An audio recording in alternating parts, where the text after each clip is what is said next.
try to blow my mind. I don't care. All right, peace, black family. So thank you for joining me yet again on another episode of After the Revolution, where we cover all things dealing with Haitian culture, history, and historical events. This weekend, I had the esteemed pleasure of driving up to Jacksonville, Florida to visit the Kingsley Plantation.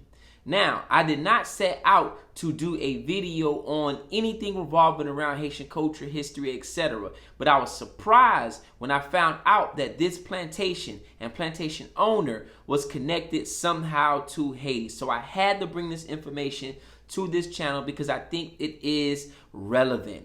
All right, so without any further ado, check out my visit to the Kingsley Plantation in Jacksonville, Florida. So let me start the video by saying that the drive to the Kingsley Plantation is a drive through a very desolate, swampy-like area. Now, in my opinion, I believe that this was done to avoid Africans from escaping. If you can isolate the Africans on these plantations and have them not to know where they are or how to travel not too far of this plantation, then you can avoid escaping. And so just the drive back there was a hump to get to. I mean, it was at least 15-minute drive down this swampy back street type area. And imagine if you had to make that voyage on foot. So it is very desolate to get back there, rocky. I can understand a lot of the anxieties that Africans who were enslaved on plantations, especially plantations like this, may have felt with trying to escape or plan to escape. So yeah, the drive back there is one that can set you back in time and make you feel what your ancestors may have went through.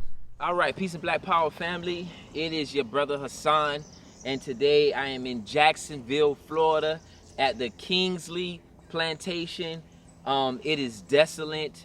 It is very eerie, to say the most. I'm gonna do a tour and see what I can find out about the Kingsley Plantation, one of the only plantations to my knowledge that is in Florida. Maybe you guys might know of another plantation, and maybe you can leave it in the comment section and let me know. But today again, I'm here at the Kingsley Plantation in Jacksonville, Florida. Ready for this tour. So here is a video of what we would call the back of the house. But in those times, that was considered to be the front of the house because most major forms of travel was by sea. And directly behind me, there is a lake that leads to the Atlantic Ocean. So today we would consider this to be the back of the house, but in those times it was considered to be the front of the house because most visitors would pull up on boats and be let off on the back dock area. So I stand on Fort George Island, where we have the Kingsley Plantation that was owned by Jebediah Kingsley. It is said that he went to West Africa and got an enslaved young 13-year-old to 14-year-old girl from West Africa who was a part of the royalty at the time and brought her here to the plantation.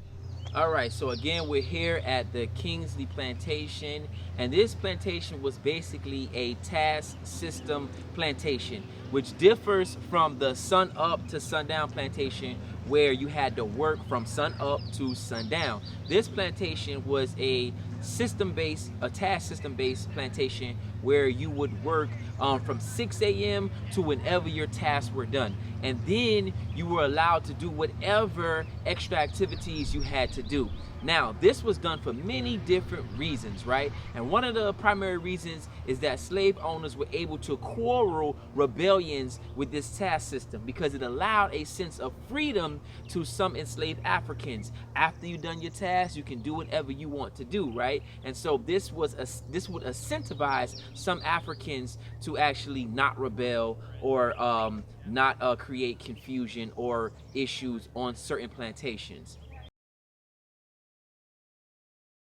As America started encroaching more and more here on East Florida, there was a threat to his livelihood.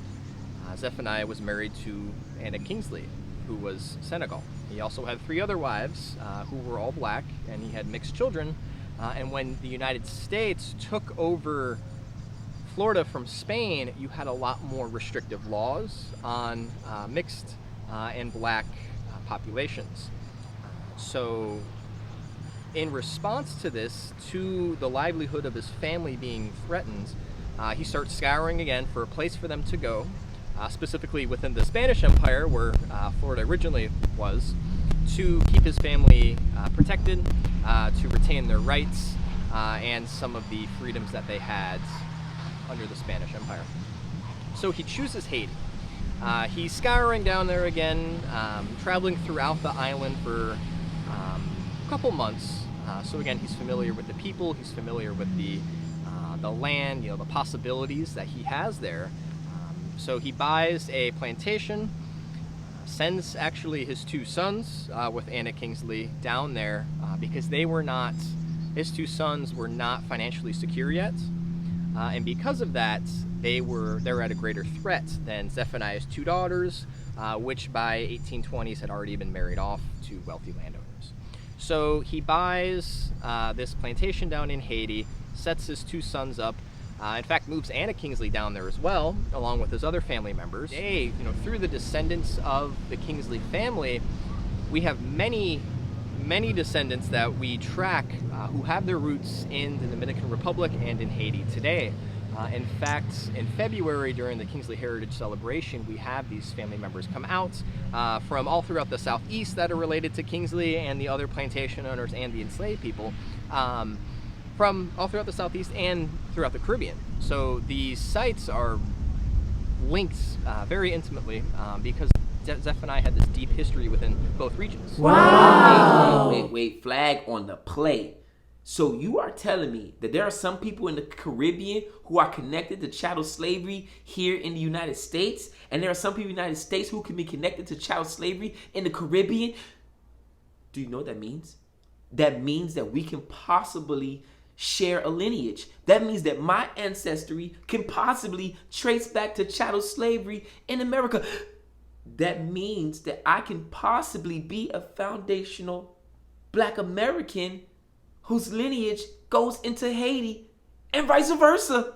Oh my gosh, my mind is blown.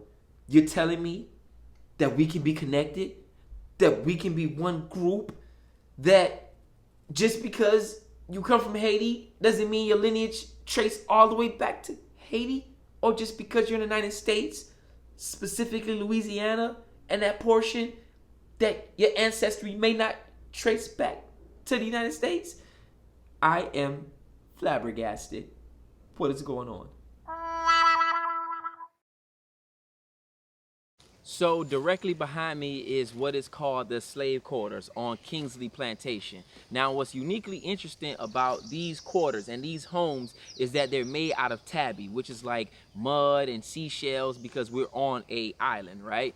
And it is said that the mistress of Kingsley, Anna Kingsley, was from West Africa, and that she had these plantations, these quarters designed as if they were Wolof tribes for defense, because Native Americans will often raid some of these plantations here in Florida and take Africans off of those plantations. Now, there are some cases of them raiding to assist them and free them, and there are some cases where you had Native Americans raiding to enslave them, all right? But there were cases where we do know for a fact that these Africans were enslaved by Native Americans. This plantation is very interesting, again, as I said before, because it revolves around the task system versus the sun up to sundown system. And we do know that a lot of the economy made from this plantation was circumvented to Haiti and back and forth. So this plantation is connected to the island of Haiti historically with the enslavement of people. They went to Haiti, Anna Kingsley, to live for quite some time, and then she also took her slaves with her and brought slaves back from Haiti. So we see that Black Atlantic experience that I'm continuously talking about in history. We see that Black Atlantic experience happening here on this plantation and throughout what is called the New World. As I wrap up my journey at the plantation, very interesting plantation. I mean,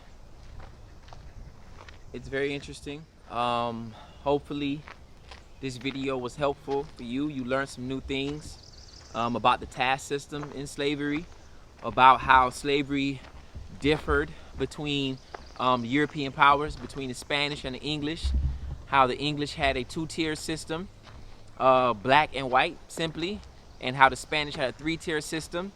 And this is how their form of slavery was able to sustain itself a lot longer because they had this three-tier system. Now, I just want to note the fact that every plantation I go to in the United States, there are always a large majority of white folk there. And you always be the minority as a black person there. I don't know why white people like to visit plantations. Maybe it makes them feel good. I couldn't tell you. That's for white people to answer. But I do want to know why black people don't visit plantations a lot. I think it's a way of honoring our ancestors.